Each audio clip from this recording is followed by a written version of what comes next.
यहाँ से स्टार्ट करेंगे। डेली का टारगेट यहाँ पर है, इसमें हम लोग यहाँ पर देखेंगे आज डे 12, ठीक है। डे 12 मैंने आपको टॉपिक दिए थे पॉलिटी के और प्लस यहाँ पर हिस्ट्री के कुछ टॉपिक यहाँ पर मैंने ऐड किए थे, ठीक है, दोनों टॉपिक के। तो यहाँ पर हमने कल क्या किए थे, हिस्ट्री के आपको क्वेश्चन दिए थे एमसीक्यूज, है ना, यूट्यूब पर, ओ सॉरी टेलीग्राम पर। तो वहाँ से आपने किए होंगे क्वेश्चन। आज मैं यहाँ पर हिस्ट्री पॉलिटी दोनों मिला करके क्वेश्चन आपको कराऊंगा, ठीक है। तो यहाँ से आप क्वेश्चन करेंगे और उसके बाद आपको जो टॉपिक आपने पढ़े होंगे ना उसके अकॉर्डिंग ही यहाँ पर क्वेश्चन है। आप बता भी सकते हो आपके कितने क्वेश्चन ठीक हैं या कितने क्वेश्चन सही हैं, ठीक है। और नहीं भी बताओगे तो आप चलेगा, अपना क्वेश्चन प्रैक्टिस भी कर सकते हो यहाँ से, राइट। और सभी इंपॉर्टेंट क्वेश्चन है, बहुत इंपॉर्टेंट क्वेश्चन है, क्योंकि यहाँ पर कोई प्रीवियस ईयर क्वेश्चन नहीं है ना, कोई यहाँ पर कोई कोचिंग का नहीं है। ये यहाँ पर एक एक टॉपिक से निकाल करके क्वेश्चन बनाए गए हैं, ठीक है। आते हैं क्वेश्चन नंबर 1 से देखते हैं। क्वेश्चन नंबर 1 है, आपको देखो डेली शाम को 6 बजे या 6 बजे से पहले, ये 6 बजे के 10-15 मिनट बाद ऐसे आपको मिल जाया करेगा रोज, है ना, मतलब अप्रॉक्स में 6 बजे आप मान लो, राइट। पहला क्वेश्चन यहाँ से, पंचायती राज विकास को लेकर के निम्नलिखित पर विचार करना है। बलवंतराय मेहता समिति 1957 ने लोकतांत्रिक विकेंद्रीकरण की योजना के लिए त्रिस्तरीय पंचायती राज की व्यवस्था की सिफारिश की थी। पहली बात यहाँ से करेक्ट है। सेकेंड, अशोक मेहता समिति 1978 ने द्विस्तरीय मतलब 2 यहाँ पर टायर जो पंचायती राज प्रणाली का सुझाव दिया था। सेकेंड बात ये भी करेक्ट है, दिसंबर 1977 में, ठीक है। जो जनता पार्टी सरकार द्वारा गठित अशोक मेहता समिति ने अपनी रिपोर्ट 1978 में त्रिस्तरीय स्थान पर द्विस्तरीय मतलब 2 टायर या 2 टायर प्रणाली की सिफारिश की थी। जिला परिषद, जिला स्तर और मंडल पंचायत मतलब गांव का समूह, दोनों बातें करेक्ट है। तीसरा, एमएल सिंघवी समिति 1986 ने पंचायती राज संस्थाओं को संवैधानिक दर्जा देने की पहली बार जोरदार सिफारिश की थी। तीसरी बात यहाँ से करेक्ट होगा, ये भी करेक्ट है। तीनों बातें सही है, आंसर क्या होगा, सी आंसर, सभी तीनों सही है। आते क्वेश्चन 2 में। क्वेश्चन 2 है, 73वां संविधान संशोधन अधिनियम 1922 के बारे में विचार करना है। देखते हैं पहली बात यहाँ से ये बोला कि जो इस अधिनियम ने भारतीय संविधान में भाग 9 और 11वीं सूची को जोड़ा था। पहली बात करेक्ट है, क्योंकि यहाँ पर भाग 9 में 243 से 243 ओ तक यहाँ पर जोड़ा गया था 11वीं सूची में। पहली बात सही हो जाएगी। सेकेंड यहाँ से यह अधिनियम केवल 20 लाख से अधिक जनसंख्या वाले राज्यों में त्रिस्तरीय इस जो प्रणाली थी वो निवारण करेगा, यह करता है, तो ये भी बात करेक्ट हो जाएगी, ठीक है। और वे 20 लाख से कम और वे मध्यवर्ती, मतलब यहाँ पर कहने का कि जो अधिनियम के सभी राज्यों के त्रिस्तरीय प्रणाली थी उसमें निवारण करेगा। लेकिन यहाँ पर यह अपवाद था कि यहाँ पर ऐसे राज्यों में जिनकी जनसंख्या 20 लाख से कम है वे मध्यवर्ती या ब्लॉक स्तर की पंचायत का गठन करने का विकल्प चुन सकते हैं। दोनों बातें सही है। तीसरी बात है, अधिनियम ने पंचायत राज जो संस्था है उसको संवैधानिक आधार प्रदान किया जिससे यहाँ पर वे सरकार की स्वतंत्र इकाई के रूप में काम कर सकें। तीसरी बात यहाँ से ये भी करेक्ट है, तीनों बातें करेक्ट है, आंसर डी। क्वेश्चन 3 है, अनिवार्य और स्वैच्छिक प्रावधान को लेकर के क्वेश्चन है। 73वें संविधान संशोधन के बारे में विचार करेंगे कि यहाँ पर ये बोले राज्य वित्त आयोग और राज्य चुनाव आयोग का गठन अधिनियम एक अनिवार्य प्रावधान है। पहली बात, तीसरे का पहला स्टेटमेंट यहाँ से करेक्ट है, क्योंकि यहाँ पर 73वें संविधान संशोधन के तहत राज्य चुनाव आयोग और राज्य वित्त आयोग का गठन अनिवार्य या मैंडेटरी है। प्रत्येक 5 वर्ष में इनका गठन करना ही होगा। सेकेंड बात है, पिछड़े वर्ग के लिए सीटों का आरक्षण देना राज्य सरकार के स्वैच्छिक प्रावधान है। ये बात करेक्ट है, क्योंकि यहाँ पर एससी और एसटी जो होते हैं, ठीक है, एससी एसटी जो होते हैं उनके महिलाओं में 1/3 या 1/3 के लिए आरक्षण अनिवार्य होता है। लेकिन पिछड़े वर्गों के लिए ओबीसी को आरक्षण देना पूरी तरह से राज्य विधानमंडल का स्वैच्छिक निर्णय होगा, ठीक है। दोनों बातें याद रखना इसकी, तो यहाँ से पहला करेक्ट है, दूसरा भी सही है। तीसरी बात है, ग्राम सभा की शक्तियों का कार्य का निर्धारण करना एक अनिवार्य प्रावधान के अंतर्गत आता है। ये बात गलत हो जाएगी, क्योंकि यहाँ पर ग्राम सभा की शक्तियों और कार्यों का निर्धारण करना स्वैच्छिक प्रावधान के अंतर्गत आना। अधिनियम केवल ये कहता है कि जो ग्राम सभा होगी लेकिन उसकी शक्तियाँ क्या होंगी वह राज्य पर कानून तय करेगा या नहीं, है ना, तो वो स्वैच्छिक होगा ना कि इसके अंतर्गत अनिवार्य। तो बात गलत हो जाएगा। 1 2 करेक्ट है, 2 बातें, बी तीसरे का आंसर है। क्वेश्चन नंबर 4 है, पेशा अधिनियम 1996 के बारे में, अनुसूचित क्षेत्रों में विस्तार अधिनियम 1996 पेशा के बारे में विचार करना है। पहली बात यहाँ से इसका मुख्य उद्देश्य जनजातीय समुदाय की परंपराओं और सांस्कृतिक पहचान की रक्षा करना होगा। पहली बात क्या होगी यहाँ से करेक्ट है, ठीक है, पहला स्टेटमेंट यहाँ से सही है। दूसरा बोला है ग्राम सभा को लघु वनोपज का स्वामित्व प्रदान किया गया है। सेकंड बात क्या होगा, सेकंड बात यहाँ से ये भी करेक्ट हो जाएगा क्योंकि यहाँ पर ग्राम सभा को लघु वनोपज मतलब जैसे तेंदू, पत्ता, शहद, बांस आदि यहाँ पर मालिकाना हक दिया गया है इनको। दोनों बातें सही है। आंसर क्या होगा, चौथे का 1 और 2 करेक्ट है। ठीक है, तो आंसर क्या होगा, आंसर आपका हो जाएगा यहाँ से पहला तो आपका ये था, दूसरा ये, तीसरा बोला क्या, जो अनुसूचित क्षेत्र है उसमें किसी भी खनिज पट्टा देने के लिए ग्राम सभा की सिफारिश अनिवार्य होगी। तीसरी बात भी करेक्ट है क्योंकि यहाँ पर अनुसूचित क्षेत्रों में लघु खनिज के लिए यहाँ पर खनन पट्टा नीलामी के लिए ग्राम सभा पंचायत की पूर्व सिफारिश अनिवार्य होगी। तीनों बातें सही है। Answer 1 2 3 D. क्वेश्चन 5 है, पंचायती राज के वित्तीय स्रोत को लेकर के क्वेश्चन है। यहाँ पर बोला कि पंचायती राज संस्थाओं की वित्तीय संस्थान व्यवस्था के संबंध में विचार करना है। पंचायत राज की संचित निधि से अनुदान प्राप्त करने की हकदार होती है। पहली बात 5वें का यहाँ से करेक्ट है क्योंकि आर्टिकल 243 का एच उसके तहत यहाँ पर पंचायतों को राज्य संचित निधि जो कंसोलिडेटेड फंड ऑफ स्टेट होता है उसे सहायता अनुदान ग्रांट्स इन एड दिया जाता है। सेकेंड बात है, राज्य वित्त आयोग हर 5 साल में पंचायतों की वित्तीय स्थिति की समीक्षा करेगा। सेकेंड बात भी करेक्ट है, आर्टिकल 243 आई के तहत है ना, हर 5 साल में। सेकेंड बात भी सही है। तीसरी बात है, पंचायतों के पास भूमि कर और व्यावसायिक कर जैसे स्थानीय कर लगाने की शक्ति होती है। तीसरी बात भी करेक्ट, जैसे बाजार कर, भूमि कर, जो मेले होते हैं ना, मेले लगते हैं उस पर लगाने वाला कुछ कर होता है। ठीक है, एकत्र करने की, विनियोजित करने की अधिकृत कर सकता है। तीनों बातें करेक्ट है। आंसर 5वें का सभी 3। क्वेश्चन 6 है, अप्रभावी निष्पादन के कारण को लेकर के क्वेश्चन है। पहली बात, भारत में पंचायती राज संस्थाओं के अप्रभावी होने के कारण पर विचार करना है। राज्य सरकारों द्वारा पंचायतों को अपर्याप्त धनराशि का हस्तांतरण। पहली बात, छठे का पहला करेक्ट है क्योंकि यहाँ पर अधिकांश राज्यों ने कार्य जो फंक्शन होते हैं वो तो सौंप दिए थे लेकिन फंड नहीं दिए थे और पंचायतें आज भी सरकार के अनुदान पर निर्भर होती हैं, उनके पास अपना राजस्व काफ़ी कम होता है। तो पहली बात करेक्ट है, पर्याप्त धनराशि का हस्तांतरण। सेकेंड बात है, स्थानीय स्तर पर नौकरशाही और जनता के बीच प्रभावी समन्वय में कमी होती है। सेकेंड बात भी करेक्ट है क्योंकि यहाँ पर स्थानीय स्तर पर जो निर्वाचित प्रतिनिधि होती है और सरकारी अधिकारी जैसे BDO, block development officer, video वाला नहीं है ना, बीडीओ, सचिव आदि के बीच पर अक्सर हितों का टकराव होता रहता है जिससे योजनाएं समय पर लागू नहीं हो पाती हैं। दोनों बातें क्या है, करेक्ट है। ग्राम सभा की बैठक में लोगों की सक्रिय भागीदारी का अभाव होता है। तीसरी बात भी करेक्ट है क्योंकि ग्राम सभा में पंचायतों राज्य की आत्मा होती है और ये लेकिन जागरूकता की कमी और प्रधान के वर्चस्व का कारण लोगों की बैठक में नहीं आते हैं जिससे यहाँ पर पारदर्शिता खत्म हो जाती है। तीनों बातें छठे का करेक्ट है। Answer C. क्वेश्चन 7, 11वीं सूची को और विषय को लेकर के क्वेश्चन है। संविधान की 11वीं सूची के संबंध में विचार करना है। इसमें कुल 29 विषय शामिल है जिसमें पंचायतों को यहाँ पर शक्तियाँ दी जा सकती हैं। पहली बात, 7वें का पहला स्टेटमेंट यहाँ से करेक्ट है। जैसे कि यहाँ पर 29 विषय में जैसे कृषि, लघु सिंचाई, मत्स्य पालन है ना, ये सब यहाँ पर सूचीबद्ध होंगे इसमें। सेकेंड बात है, इसमें कृषि, गरीबी उन्मूलन और स्वास्थ्य स्वच्छता जैसे विषय शामिल होंगे। सेकेंड बात भी करेक्ट है। तीसरा, राज्य विधानमंडल इन विषयों को अनिवार्य रूप से पंचायतों को सौंपने का बाध्य होगा। तीसरी बात गलत है क्योंकि यहाँ पर ये सबसे बड़ा पेंच है इसमें कि संविधान कहता है कि राज्य विधानमंडल इन विषयों को पंचायतों को शक्तियाँ दे सकता है। ये राज्य सरकार पर निर्भर है कि वह 29 में से कितने विषय पंचायतों को सौंपेगा, ये अनिवार्य नहीं है। इंपॉर्टेंट बात है, ठीक है, ये गलत हो जाएगी। 1 और 2 सही है, सही पूछा है तो बी। क्वेश्चन 8 है, भारत में नगर निकाय के विकास के संबंध में विचार करना है। आधुनिक भारत में नगर पालिकाओं की स्थापना सबसे पहले 1687 में मद्रास नगर निगम में हुई थी। पहली बात, 8वें का पहला स्टेटमेंट यहाँ से करेक्ट है क्योंकि भारत में सबसे पहला नगर निगम 1687 में 87-88 में मद्रास में स्थापित किया गया था। इसके बाद 1726 में बॉम्बे, कलकत्ता नगर निगम बने थे। सही है। सेकेंड बोला है, लॉर्ड रिपन 1882 के प्रस्ताव को स्थानीय स्वशासन का मैग्ना कार्टा कहा जाता है। सेकेंड बात भी करेक्ट है, ठीक है, क्योंकि यहाँ पर इसने स्थानीय स्वशासन के लिए एक लोकतांत्रिक ढांचा पेश किया था और इसलिए रिपन को भारत का स्थानीय स्वशासन का जनक कहा जाता है और उसके प्रस्ताव को मैग्ना कार्टा कहा जाता है। दोनों बातें करेक्ट है। Answer C. क्वेश्चन नंबर 9, 74वें संविधान संशोधन अधिनियम 1992 के तहत विचार करना है। इस अधिनियम ने संविधान के भाग 9A को और 12वीं सूची को जोड़ा है।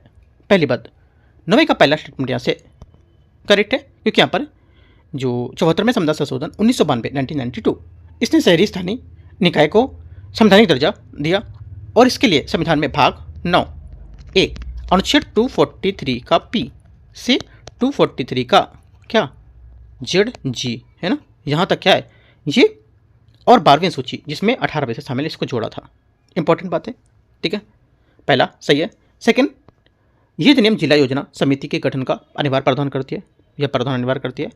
सेकंड बात यहाँ से करेक्ट है, क्योंकि यहाँ पर ये प्रत्येक राज्य में जिला स्तर पर एक जिला योजना समिति, डिस्ट्रिक्ट प्लानिंग कमेटी जो होती है DPC, उसका गठन करते हैं, अनिवार्य बताती है 243 के तहत, है ना। इसका कार्य पंचायतों की नगर पालिकाओं द्वारा तैयार की गई योजनाओं में समेकित करना और पूरे जिले में एक विकास योजना को मसौदा तैयार करना। दोनों बातें सही है, आंसर सी। क्वेश्चन 10 है, भारत में शहरी शासनों के प्रकार के बारे में विचार करना है। देखते हैं इसको। 10वें का पहला ये बोला है, टाउनशिप आमतौर पर बड़े सार्वजनिक उपक्रम द्वारा अपने कर्मचारियों के लिए स्थापित की जाती है। पहली बात यहाँ से 10वें का करेक्ट है, ठीक है, क्योंकि यहाँ पर टाउनशिप का निर्माण बड़ी सार्वजनिक कंपनियों जैसे कि यहाँ पर भिलाई स्टील प्लांट NTPC द्वारा किया जाता है, या कोई निर्वाचित सदस्य नहीं होता है। कंपनी एक टाउन एडमिनिस्ट्रेटर नियुक्त करती है जो नागरिक सुविधाएं प्रदान करता है। छावनी बोर्ड का प्रशासन रक्षा मंत्रालय के अधीन होता है। सेकंड बात करेक्ट है, क्योंकि यहाँ पर छावनी बोर्ड जो होता है भारत में एक विशिष्ट शहरी निकाय क्षेत्र होता है। ये रक्षा मंत्रालय के प्रशासनिक नियंत्रण में काम करेगा। इसमें निर्वाचित और मनोनीत दोनों सदस्य होते हैं, और इनका याद रखना है, इसमें निर्वाचित और मनोनीत दोनों सदस्य होते हैं। आपसे बोलेगा इसमें निर्वाचित सदस्य होते हैं और इनका अध्यक्ष सैन्य अधिकारी होता है, लेकिन यहाँ पे निर्वाचित और मनोनीत दोनों होता है, और को बहुत अच्छे से ध्यान रखना है, ठीक है। दोनों बातें करेक्ट भी हैं, आंसर सी। क्वेश्चन आते हैं 11, नगर पालिका कर्मियों के बारे में प्रणाली के बारे में कौन सा सही होगा। एकीकृत प्रणाली में राज्य सरकार द्वारा पूरे राज्य के लिए संवर्ग बनाए जाते हैं। पहला करेक्ट नहीं है, क्योंकि यहाँ पर जो केंद्रीकृत प्रणाली है, ठीक है, केंद्रीकृत प्रणाली वह होती है जिसमें राज्य सरकार पूरे राज्य के लिए नगर पालिका कर्मियों का एक संवर्ग बनाती है और उनका तबादला एक शहर से दूसरे शहर में कर सकती है। ये केंद्रीकृत प्रणाली की बात कर रहा है, ये संवर्ग की बात नहीं कर रहा है ना, तो यहाँ से गलत हो जाएगी। सेकेंड बात बोला, केंद्रीकृत प्रणाली में नगर पालिका कर्मी राज्य सरकार विभाग के अंग होते हैं, उनके स्थानांतरण अन्य विभागों में हो सकता है। सेकंड बात भी गलत है, क्योंकि यहाँ पर एकीकृत प्रणाली जो होती है ये बात करती है किसकी, नगर पालिका में राज्य की सरकार की कर्मचारी को लेकर के, जैसे कि केवल उनकी नगर पालिका में नहीं बल्कि यहाँ पर राज्य में अन्य विभागों में भी भेजे सकते हैं। तो देखो, इसने एकीकृत प्रणाली की बात यहाँ पर कर दी, और जो ऊपर है इसने एकीकृत की बात यहाँ पर कर दी, और इसमें बात कर दी इसने केंद्रीकृत प्रणाली की ये बात कर दी, ठीक है। बल्कि ये होनी चाहिए एकीकृत की, होनी चाहिए केंद्रीकृत की, तो दोनों बातें गलत हो गई। तो आपको क्या करना है, एकीकृत की बात ये वाली लिख लेनी है, और केंद्रीकृत की बात नहीं, एकीकृत की बात ये वाली होगी और केंद्रीकृत की बात होगी ना, तो दोनों स्टेटमेंट उसने घुमा दिया है ना, आंसर सी करेक्ट होगा। अच्छे से पता होना चाहिए एकीकृत प्रणाली क्या होती है, क्वेश्चन पूछ सकता है एकीकृत प्रणाली और केंद्रीकृत प्रणाली को लेकर के, क्योंकि UPSC क्वेश्चन बहुत बार अलग अलग टॉपिक से बहुत बार क्या होता है, इसको टॉपिक घुमा चुका है ना, तो क्वेश्चन यहाँ से घुमाने के बन सकता है। बहुत इंपॉर्टेंट टॉपिक भी है म्यूनसिपल, यहाँ पर जो पर्सनल प्रणाली है उसको लेकर के, है नगर पालिकाओं की जो कर्मी है उनको लेकर के ना। दोनों गलत है, डी। क्वेश्चन 12 है, निगम राजस्व म्यूनसिपल जो रेवेन्यूज के बारे में विचार करना है। नगर पालिकाओं द्वारा वसूले जाने वाले कर में संपत्ति कर आय का एक प्रमुख स्रोत होता है। 12वें का पहला स्टेटमेंट यहाँ से करेक्ट है। सेकेंड बोला है, राज्य वित्त आयोग नगर पालिकाओं को दी जाने वाली सहायता अनुदान के सिद्धांतों की सिफारिश करता है। सेकेंड बात, 12वें का सेकेंड भी यहाँ से करेक्ट होगा, ठीक है, दोनों बातें करेक्ट हैं, तो आंसर क्या होगा 1 2 दोनों यहाँ से सही है, एकदम फैक्चुअल पॉइंट है। टॉपिक पढ़ा होगा आपने, है ना। आपको देखो जो टॉपिक आपने पढ़े हैं तो आपको वहाँ से MCQs मिलते होंगे कि क्या सही है क्या गलत है। अगर नहीं देखो टॉपिक आपने नहीं पढ़े तो मैं ये इसकी गारंटी नहीं ले सकता कि आप पेपर एग्जाम में क्वेश्चन सॉल्व कर पाओगे, है ना। ये भी बोलता हूँ कि आप इम्पॉसिबल है कि आप क्वेश्चन कर पाओगे, बहुत कम चांस है कि आप सही कर पाओगे क्वेश्चन अगर आपने टॉपिक नहीं पढ़ा है तो। मैं फिर से बोलता हूँ कि टॉपिक आपको सुबह में देता हूँ, वो टॉपिक आपको पढ़ने होते हैं, ठीक है। पढ़ने के बाद आप करोगे तो काफ़ी अच्छा फील होगा, क्वेश्चन करोगे। नहीं पढ़ोगे तो क्वेश्चन तो इसका आएगा, स्थानीय सरकार को लेकर पूछेगा, लेकिन आप गलत ही करके आओगे। जरूरी नहीं कि क्वेश्चन से सेम पूछे, आपको ये बात माइंड से निकाल देनी कि मैं क्वेश्चन दे रहा हूँ तो क्वेश्चन UPSC सेम पूछेगा, नहीं। मैं आपको टॉपिक से क्वेश्चन कवर करा रहा हूँ, एक एक टॉपिक कवर करा रहा हूँ, तो आपको टॉपिक के साथ इस चीज़ को अगर रिलेट करके पढ़ोगे ना तो काफ़ी अच्छा रहेगा। अगर आप उसी दाल दी जाए पीने के लिए, दाल आप पी लो, है ना, रोटी से आपके साथ दी जाए दाल रोटी खा लो, सिंपल से, दाल को फ्राई भी नहीं करेंगे, ऐसे ही दाल बॉयल करेंगे, लो रोटी लो खा लो, अच्छी नहीं लगेगी। अब एक ही रोटी खा खत्म कर दोगे, बीक भी नहीं खाओगे, है ना। तो उसमें जब तक कि अच्छा सा फ्राई ना करो, है ना, उसमें और भी चीज़ें ना डालो, और आपको रोटी के साथ घी मत लगाओ, ये सब तो कहाँ से लगने वाला है। तो वही चीज़ है ना कि जब तक आप इन सब में अपना एडिशनल पॉइंट नहीं ऐड करते हो, नहीं पढ़ते हो, तो बेकार है करना, ठीक है, याद रख लो। बाकी जो लोग यहाँ पर करते हैं सिर्फ उनके लिए मैं आपको करा रहा हूँ कि जो जो लोग टॉपिक पढ़ते हैं उनके लिए अच्छा रहेगा। बाकी मैं बहुत लोगों से बोल चुका हूँ करने के लिए, तो मेरा क्या जाएगा उसमें कि बट मैं बोल सकता हूँ नहीं करोगे तो अपने लिए करोगे, यूपीएससी का अटेम्प्ट फालतू में देने जा रहे हो फिर तो आप लोग, ठीक है। आगे आते हैं 30 नंबर देख लेते हैं। 30 नंबर है स्थानीय सरकार में केंद्रीय परिषद central council of local government के बारे में विचार करना है। इसकी अध्यक्षता भारत के प्रधानमंत्री द्वारा की जाती है। पहली बात यहाँ से करेक्ट है। सेकंड, ये परिषद केवल, अच्छा ये गलत हो जाएगा पहली बात है ना, पहली बात यहाँ से गलत है क्योंकि यहाँ पर यह परिषद की स्थापना 1954 में राष्ट्रपति के आदेश द्वारा की गई थी और इसकी अध्यक्षता केंद्रीय आवास और शहरी मामलों के मंत्री करते हैं, तो ये बात गलत हो जाएगी है ना, भारत के प्रधानमंत्री नहीं करेंगे। सेकंड, ये परिषद केवल शहरी स्थानीय शासन के मामलों पर विचार करके बनाई गई थी, है ना। सेकंड बात क्या होगी, सेकंड बात करेक्ट है, आंसर ओनली टू करेक्ट है बी। इतने अच्छे आपको टॉपिक मिलते हैं, टॉपिक के साथ साथ आपको बताया जाता है क्या क्या चीज़ें पढ़ना है, टॉपिक निकाल के दिए जाते हैं, उसके बाद भी आप नहीं पढ़ोगे तो तैयारी करना ही बेकार है ना, इतना आपको मेहनत नहीं करना है। तो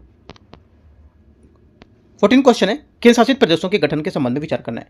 लक्षद्वीप और अंडमान और निकोबार द्वीप समूह का गठन सामरिक महत्व के आधार पर किया गया था। पहली बात 14 का यहाँ से क्या होगा, करेक्ट है। सेकंड, चंडीगढ़ का गठन राजनीतिक और प्रशासनिक कारणों में किया गया था। सेकंड बात क्या होगी, सेकंड बात यहाँ से भी करेक्ट है, दोनों बातें सही हैं। आंसर यहाँ से फैक्चुअल पॉइंट था, तो 14 का 1 2 दोनों बातें एकदम सही है। क्वेश्चन 15, केंद्र शासित प्रदेशों के प्रशासन के संबंध में विचार करना है। देखते हैं 15 नंबर क्वेश्चन। राष्ट्रपति किसी केंद्र शासित प्रदेश के प्रशासक के रूप में किसी पड़ोसी राज्य के राज्यपाल की नियुक्ति कर सकता है। पहली बात 15 का पहला स्टेटमेंट यहाँ से करेक्ट है, 239 अनुच्छेद के तहत, ठीक है। सेकेंड बात है, केंद्र शासित प्रदेश में प्रशासक की शक्तियाँ राज्य के राज्यपाल की समान होंगी। सेकेंड बात गलत है क्योंकि यहाँ पर प्रशासक की शक्तियाँ राज्यपाल के समान नहीं होती हैं। राज्यपाल एक संवैधानिक प्रमुख होता है जबकि प्रशासक राष्ट्रपति का एक एजेंट के या प्रतिनिधित्व के रूप में होता है। ओनली वन करेक्ट है। क्वेश्चन 16, दिल्ली के लिए विशेष उपबंध आर्टिकल 239 ए के संबंध में विचार करना है। दिल्ली विधानसभा पुलिस लोक व्यवस्था भूमि विषय को छोड़कर राज्य सूची के किसी भी विषय पर कानून बना सकती है। पहली बात क्या होगी, 16 का पहला स्टेटमेंट यहाँ से करेक्ट है, ठीक है। सेकंड बात है, मुख्यमंत्री की नियुक्ति दिल्ली के उपराज्यपाल द्वारा की जाएगी। सेकंड बात यहाँ से ये गलत है क्योंकि यहाँ पर दिल्ली के मुख्यमंत्री की नियुक्ति उपराज्यपाल नहीं बल्कि यहाँ पर राष्ट्रपति द्वारा की जाती है। 239 ए का 5, अन्य मंत्रियों की नियुक्ति राष्ट्रपति ही करते हैं और हालांकि एलजी शपथ दिलाएंगे, राइट, याद रखना है। आंसर 2 करेक्ट है, मतलब यहाँ से ये गलत हो जाएगा, सिर्फ एक करेक्ट है, तो 16 का आंसर एक बात सही है, ए। क्वेश्चन 17, केंद्र शासित प्रदेशों के लिए सलाहकार समिति के बारे में विचार करना है।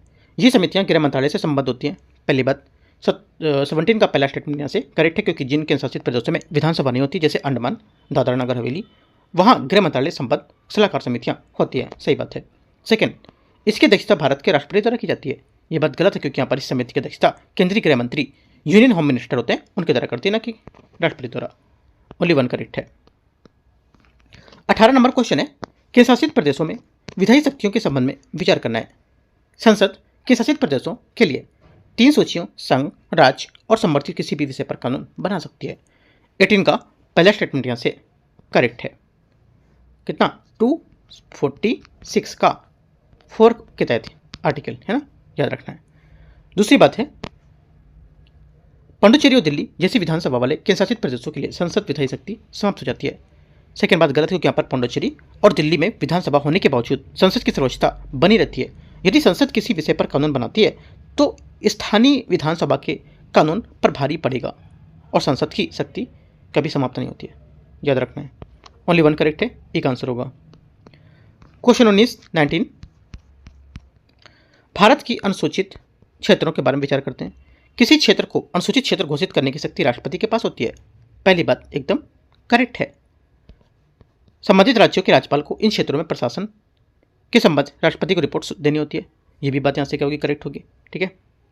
तीसरा, अनुसूचित क्षेत्रों वाले राज्यों में जनजातीय सलाहकार परिषद का गठन अनिवार्य होता है जिसमें 3/4 सदस्य अनुसूचित जनजातियों के प्रतिनिधि होते हैं। तीसरी बात यहाँ से क्या होगी, 19 का करेक्ट है, भी करीब 75% मान सकते हो ना, तो तीनों बातें करेक्ट हैं। Answer C. क्वेश्चन नंबर 20 संविधान की छठी अनुसूची प्रशासन के बारे में विचार करना है। यह सूची केवल असम, मेघालय, त्रिपुरा और मिजोरम राज्यों के जनजातीय क्षेत्रों पर लागू होती है। पहली बात यहाँ से 20 का करेक्ट है, जिसको बोलते हैं AMTM, है ना। ए से असम, टी से एम से मेघालय, टी से अच्छा ATM लिख दिया मैंने, AMTM, है ना। ए से असम, एम से मेघालय, टी से त्रिपुरा और एम से मिजोरम। ठीक है, मणिपुर नहीं, यह ध्यान रखना है। तो पहली बात करेक्ट है, बहुत जगह मणिपुर देता है घुमाने के लिए स्टेटमेंट। ठीक है, याद रखना है। पहला सही है। राज्यपाल के पास स्वयं जिले को गठित या पुनर्गठित करने की शक्ति होती है। यह भी बात करेक्ट है। स्वयं जिले परिषद को कुछ मामले में दीवानी और आपराधिक शक्तियां प्राप्त होती हैं। तीसरी बात भी करेक्ट है, क्योंकि यहाँ पर जिला और क्षेत्रीय परिषद को अपने क्षेत्र में दीवानी और आपराधिक मुकदमे की सुनवाई के लिए ग्राम न्यायालय को बनाने की शक्ति होती है, बशर्ते राज्यपाल उन्हें ये शक्ति प्रदान करे। ठीक है, तीनों बातें करेक्ट है। 1 2 3 डी। 21 नंबर क्वेश्चन है, भारत के निर्वाचन आयोग के बारे में विचार करना है। मुख्य निर्वाचन आयुक्त और अन्य निर्वाचन आयुक्तों की नियुक्ति राष्ट्रपति द्वारा की जाती है। पहली बात 21 का पहला स्टेटमेंट यहाँ से क्या होगा, ये करेक्ट है, क्योंकि आर्टिकल 324 का 2 के तहत। ठीक है। सेकेंड बात है, निर्वाचन आयोग की सदस्य संख्या निर्धारित करने की संसद में शक्ति के निर्धारित करने की शक्ति संसद के पास होती है। सेकेंड बात गलत है, क्योंकि यहाँ पर एक ये बारीक सा पॉइंट है एकदम, है ना, ध्यान रखना है। क्योंकि निर्वाचन आयोग की सदस्य संख्या जो होती है निर्धारित करने की शक्ति संसद के पास नहीं होती, बल्कि राष्ट्रपति के पास होती है। संविधान कहता है कि आयोग एक मुख्य निर्वाचन आयुक्त होगा और उसके अन्य निर्वाचन आयुक्त होंगे, जितने राष्ट्रपति समय समय पर नियुक्त करेगा। ठीक है, सेकेंड बात गलत होगी इसकी। तीसरी बात है, मुख्य निर्वाचन आयुक्त का कार्यकाल 6 वर्ष या 65 वर्ष जो भी पहले होता है, करेक्ट है। आंसर 1 और 3 दो बातें सही है। क्वेश्चन नंबर 22, निर्वाचन आयोग की यहाँ पर स्वतंत्रता और निष्पक्षता के संबंध में विचार करना है। पहली बात है, निर्वाचन आयुक्त मुख्य निर्वाचन आयुक्त को उसके पद से उसी रीति से हटाया जा सकता है जैसे सर्वोच्च न्यायालय के न्यायाधीश को हटाया जाता है। पहली बात यहाँ से सही है। सेकंड, अन्य निर्वाचन आयुक्तों की मुख्य निर्वाचन आयुक्त की सिफारिश के बिना पद से नहीं हटाया जा सकता है। सेकंड बात सही बात है एकदम, क्योंकि उसके बिना पद से आप इसको नहीं हटा सकते हो। ये CEC स्थिति को मजबूत बनाती है। CEC मतलब चीफ इलेक्शन कमीशन। ठीक है। तीसरी बात है, संविधान में निर्वाचन आयुक्तों के लिए सेवानिवृत्ति के बाद सरकार द्वारा किसी अन्य नियुक्ति पर रोक लगाई गई है। तीसरी बात गलत, क्योंकि यहाँ पर संविधान में निर्वाचन आयुक्तों के लिए सेवानिवृत्ति के बाद सरकार द्वारा किसी अन्य नियुक्ति पर रोक नहीं लगाई गई है। ये एक प्रमुख आलोचना का बिंदु होता है, और UPSC क्या करता है, इन मामले में ऐसी रोक को लेकर के यहाँ पर क्वेश्चन पूछता है, घुमाता है ना। तो ये गलत हो जाएगा। आंसर 1 2 करेक्ट है, दो बातें सही है। 23 नंबर है, निर्वाचन आयोग की शक्तियों के संबंध में विचार करना है। निर्वाचन आयोग संसद, राज्य विधानमंडल, राष्ट्रपति और उपराष्ट्रपति के पदों के निर्वाचन का संचालन करेगा। 23 का पहला स्टेटमेंट यहाँ से करेक्ट है। सेकेंड, राजनीतिक दलों को मान्यता प्रदान करना, उन्हें चुनाव चिन्ह आवंटित करना आयोग का अर्धनैतिक कार्य होगा। यह भी बात सही है।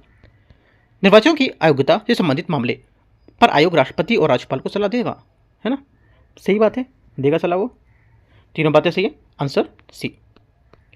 24 है, संघ लोक सेवा आयोग UPSC संरचना के संबंध में विचार करना है। आयोग के अध्यक्ष और सदस्यों की नियुक्ति राष्ट्रपति द्वारा की जाती है। 24 का पहला स्टेटमेंट यहाँ से एकदम करेक्ट है, क्योंकि 315 से 323 तक यहाँ पर ये बात बताई गई है इसके लेकर के, UPSC को लेकर के। ठीक है, पहली बात करेक्ट है।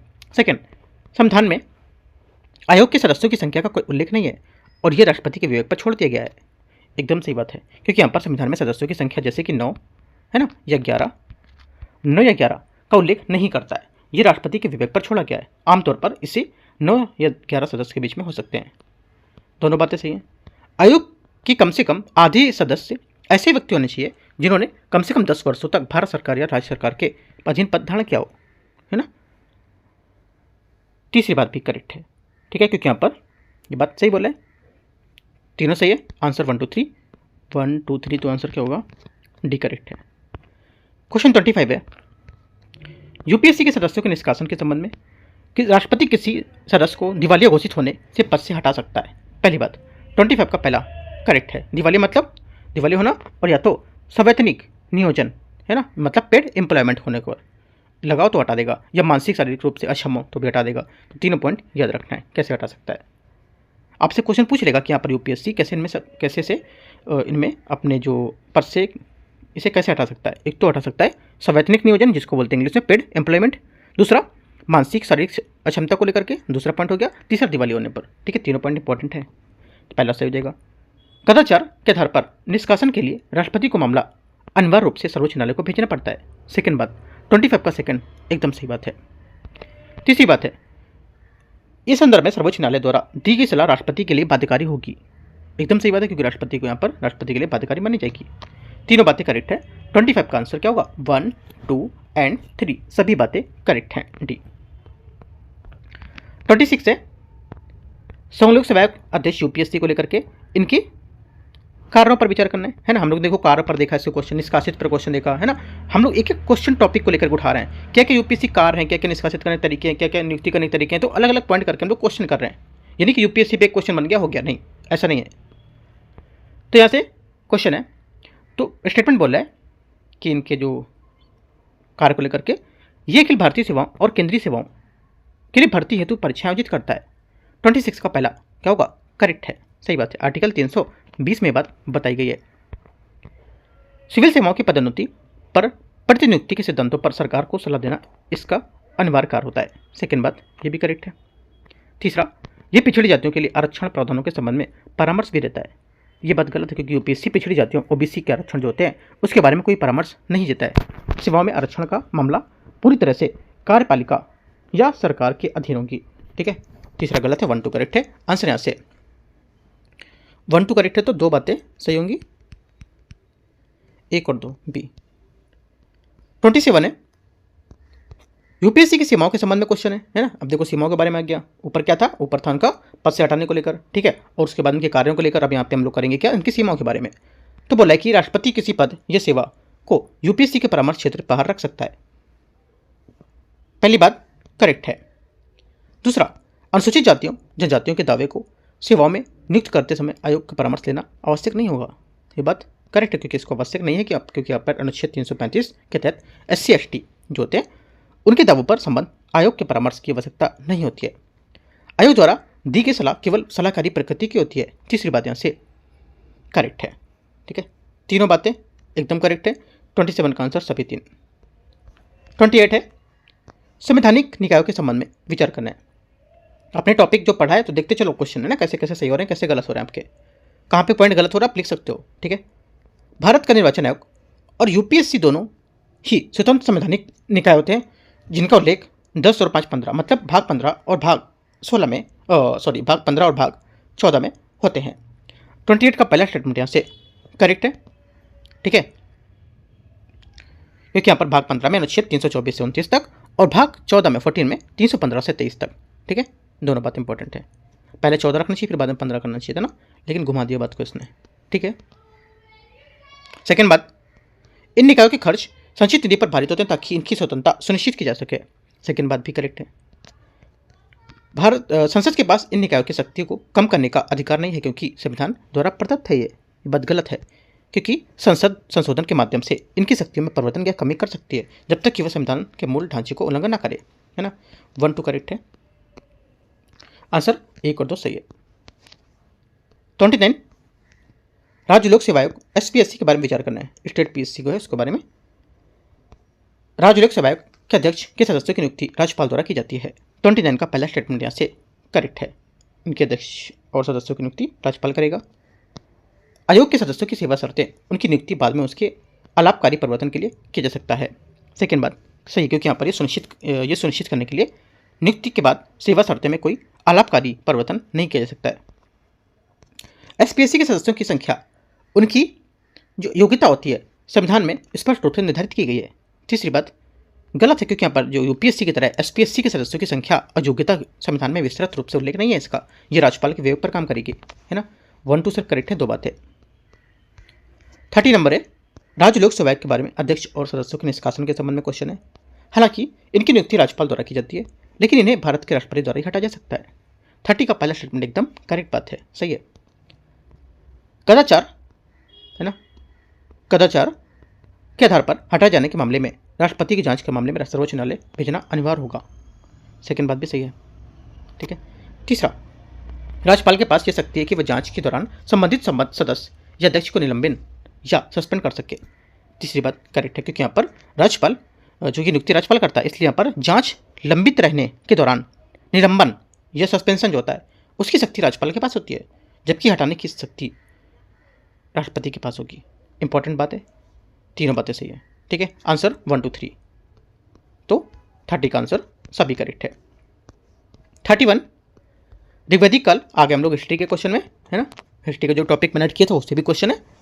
ऋग्वैदिक साहित्य के बारे में विचार करना है। ऋग्वेद में 10 मंडल और 1028 सूक्त हैं। पहली बात, 31 का पहला स्टेटमेंट यहाँ से करेक्ट है, क्योंकि यहाँ पर ऋग्वेद दुनिया का सबसे पुराना ग्रंथ है। इसमें 10 मंडल, अध्याय और 1028 सूक्त मंत्रों का समूह का इसमें बाल खिल्य पाठ 11 सूक्त में शामिल होंगे। सेकेंड बात है, ऋग्वेद की रचना मुख्य रूप से गंगा के मैदानी इलाकों में हुई थी। सेकेंड बात, ये गलत है, क्योंकि यहाँ पर ऋग्वेद की रचना मुख्य रूप से सप्त सैंथो क्षेत्र, आधुनिक पंजाब और हरियाणा के आसपास हुई थी, और गंगा में मैदानी इलाकों में विस्तार उत्तर वैदिक काल में हुआ था, ना कि ऋग्वैदिक काल में। एक करेक्ट है। क्वेश्चन नंबर 32, ऋग्वैदिक काल के भौगोलिक विस्तार के बारे में विचार करना है। ऋग्वैदिक आर्यों का मुख्य निवास स्थान सप्त सैंथो प्रदेश था। 32 का पहला स्टेटमेंट यहाँ से करेक्ट है। ऋग्वेद में नदी सूक्त के अंतर्गत गंगा का सर्वाधिक उल्लेख कई बार मिला है। ये बात गलत है, क्योंकि यहाँ पर ऋग्वेद में गंगा का उल्लेख एक बार मिला है, यमुना का 3 बार मिला है, और सर्वाधिक बार सिंधु नदी का उदय हुआ, जबकि यहाँ पर सबसे पवित्र नदी सरस्वती वती नदीतमा को माना जाता था। ठीक है। क्वेश्चन नंबर 33, ऋग्वैदिक राजनीतिक व्यवस्था के बारे में विचार करना है। राजनीतिक संरचना की सबसे छोटी विष थी, जिसका प्रमुख विषपति होता था। 33 का पहला स्टेटमेंट यहाँ से गलत है, क्योंकि राजनीतिक संरचना की सबसे छोटी इकाई कुल या परिवार थी, जिसका प्रमुख कुलप होता था, और कई कुल मिलाकर ग्राम या कुल ग्रामणी, कई ग्राम मिलकर एक विष प्रमुख विषपति, और कई विष मिलकर एक जन प्रमुख या गोप राज बनाते थे। तो ये बात गलत हो जाएगी। सेकेंड बात है, सभा और समिति जैसी संस्थाएं राज्य की निरंकुशता पर अंकुश लगाती थीं। ये बात करेक्ट है। आंसर क्या होगा? ओनली 2 करेक्ट है, बी।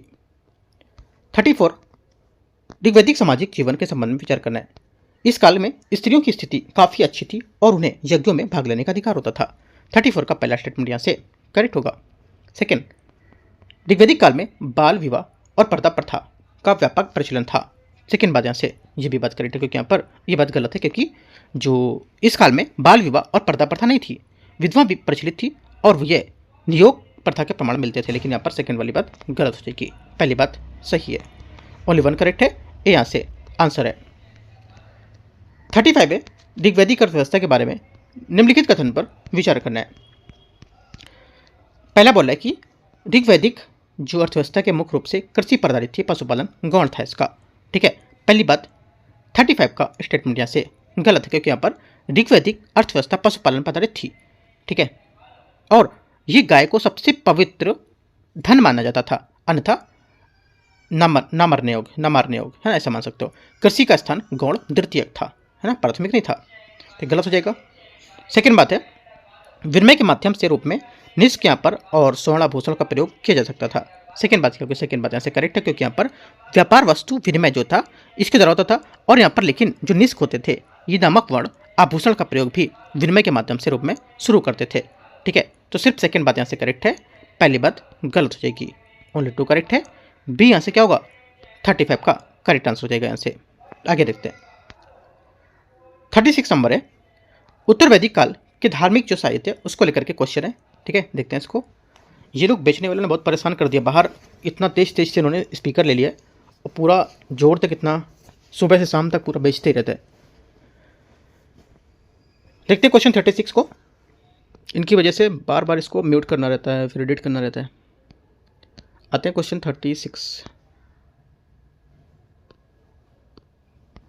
36 है, उत्तर वैदिक काल में धार्मिक साहित्य के संबंध में विचार करना है। सामवेद को भारतीय संगीत का मूल माना जाता है। पहली बात, 36 का पहला स्टेटमेंट यहाँ से करेक्ट है। सेकंड, उपनिषद मुख्य रूप से दार्शनिक ग्रंथ हैं जो कर्मकांडों के स्थान पर ज्ञान पर बल देते हैं। सेकंड बात भी सही, क्योंकि उपनिषद को वेदांत कहा जाता था और ये जटिल कर्मकांडों की आलोचना करते हैं और ब्रह्म एवं आत्मा के आध्यात्मिक ज्ञान पर जोर देते हैं। ठीक है, दोनों बातें करेक्ट हैं। क्वेश्चन 37 है, उत्तर वैदिक कालीन लोहा युग के संबंध में विचार करना है। लोहे के औजार के प्रयोग कृषि अधिशेष की स्थिति पैदा हुई है। पहली बात 37 का से करेक्ट है। सेकंड, उत्तर वैदिक साहित्य में लोहे को श्याम आयस या कृष्ण आयस कहा गया है।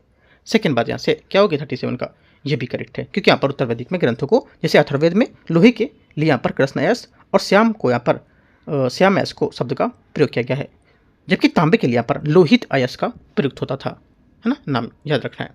दोनों बातें सही है। 37 का आंसर 1 और 2 दोनों करेक्ट है। आपसे क्वेश्चन घुमा सकता है, आपसे बोलेगा कि जो सब नाम जो दिए जाते थे ये बोलेगा कि ऋग्वैदिक काल में ऐसे करके बोले जाते थे, है ना, याद रखना है।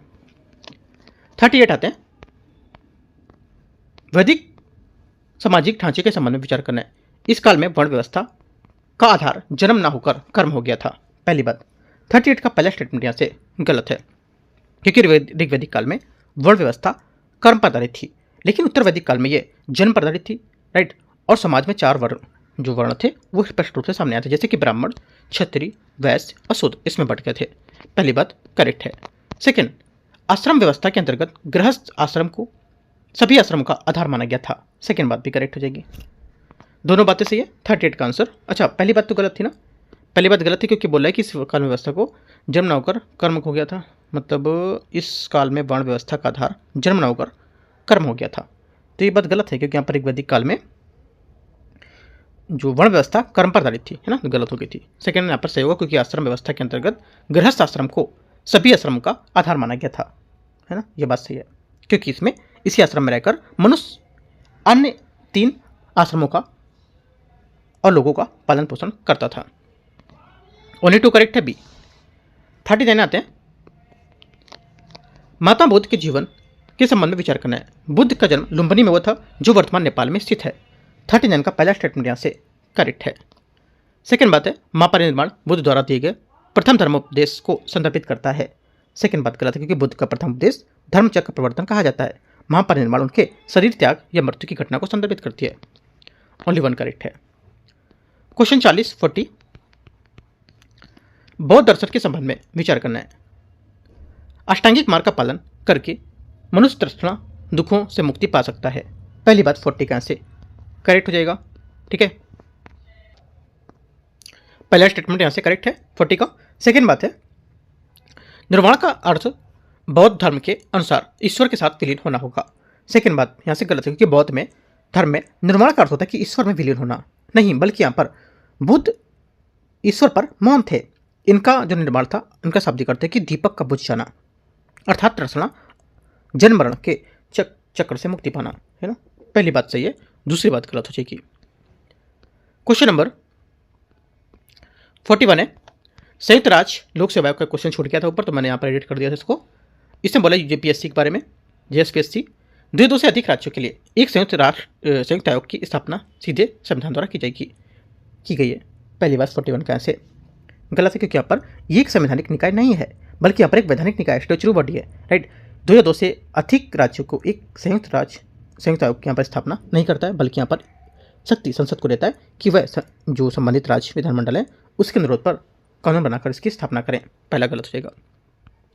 जीएसपीएससी के अध्यक्ष और सदस्यों की नियुक्ति भारत के राष्ट्रपति द्वारा की जाएगी। सेकेंड बात करेक्ट है, ठीक है, यूपीएससी की तरह।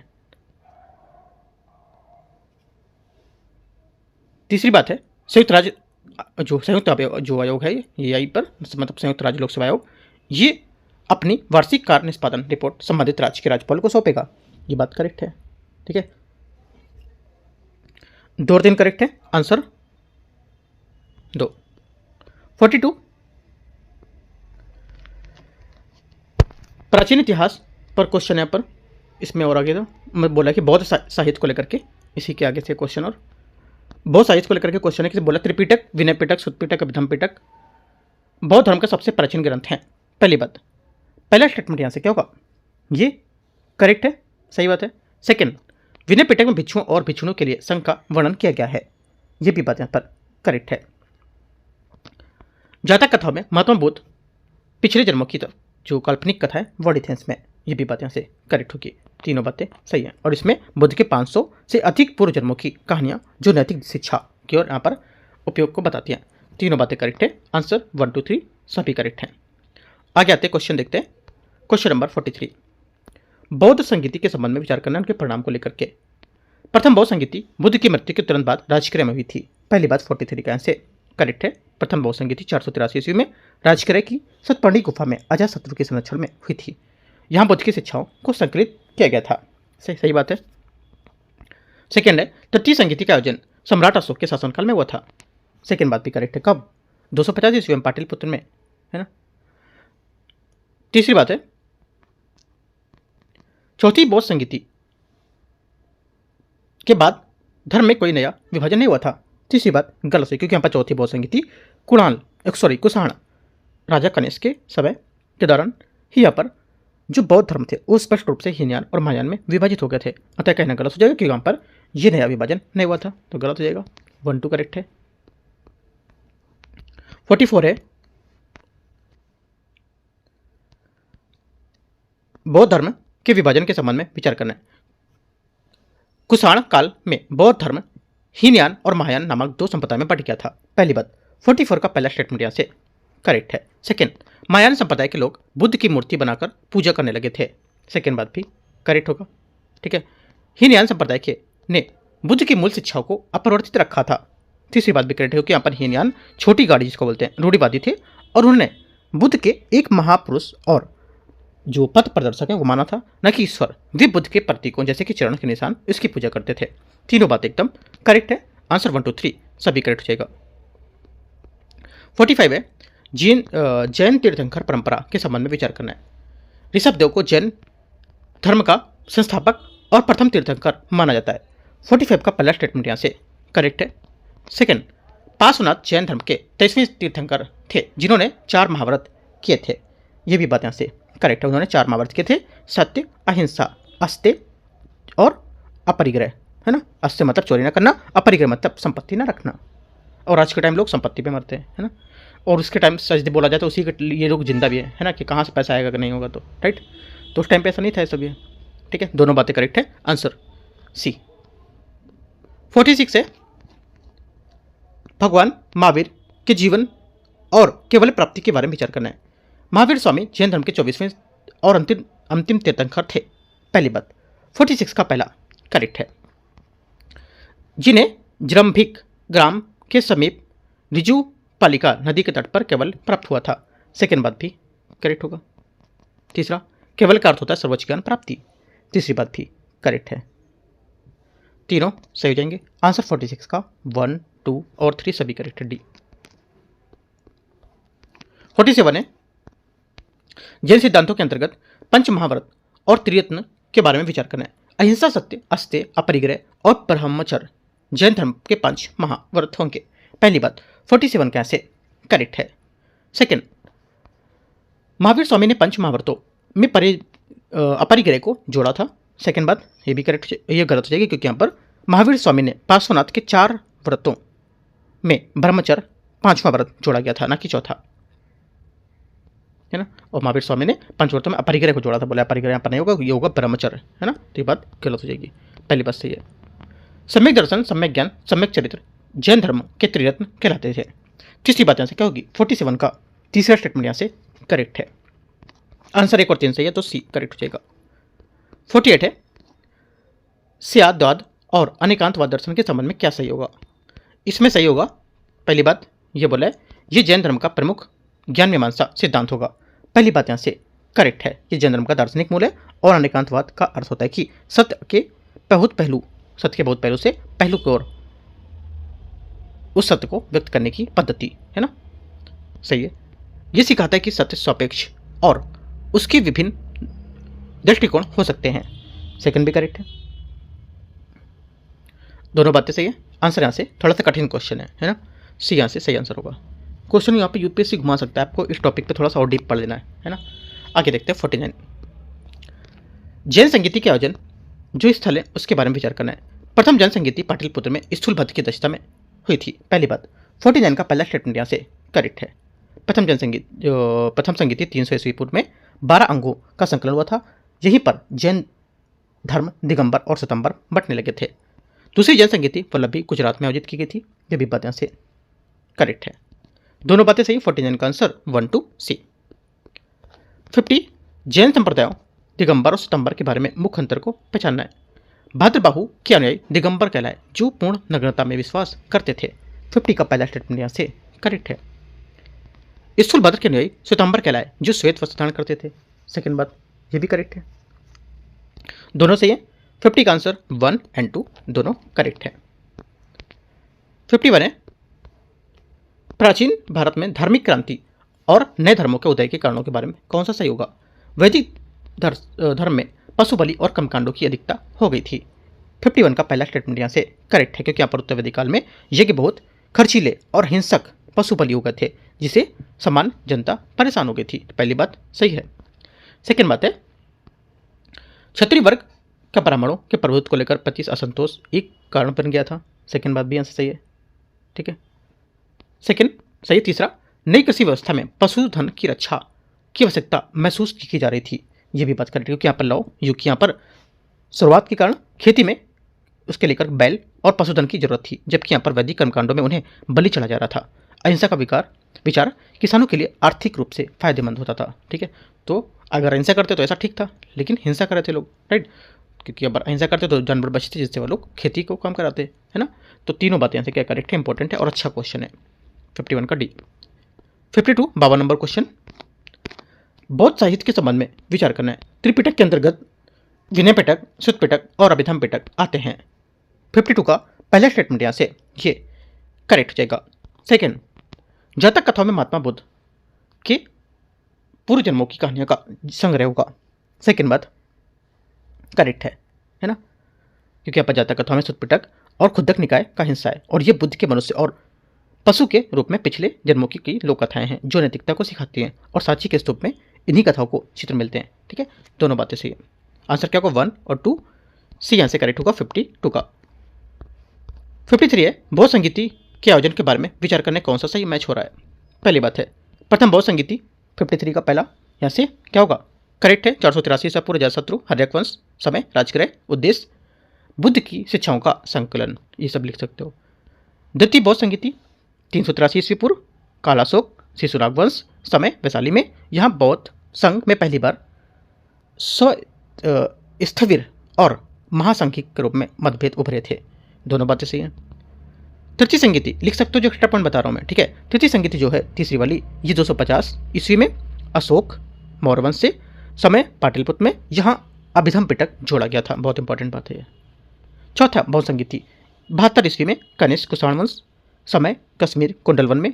इसकी अध्यक्षता वसुमित्र ने की थी। चारों बातें करेक्ट है। मैं से ही बोल सकता था चारों करेक्ट हैं, लेकिन आपको मैंने एक पॉइंट यहाँ से की पॉइंट बताया, आप नोट भी कर सकते हो इनको, ठीक है। सभी सही है। 54 है बौद्ध धर्म के विभाजन के बारे में विचार करना है। चतुर्थ बौद्ध संगीति के बाद बौद्ध धर्म हीनयान और महायान में संप्रदाय में विभाजित हो गया था। पहली बात 54 का करेक्ट है।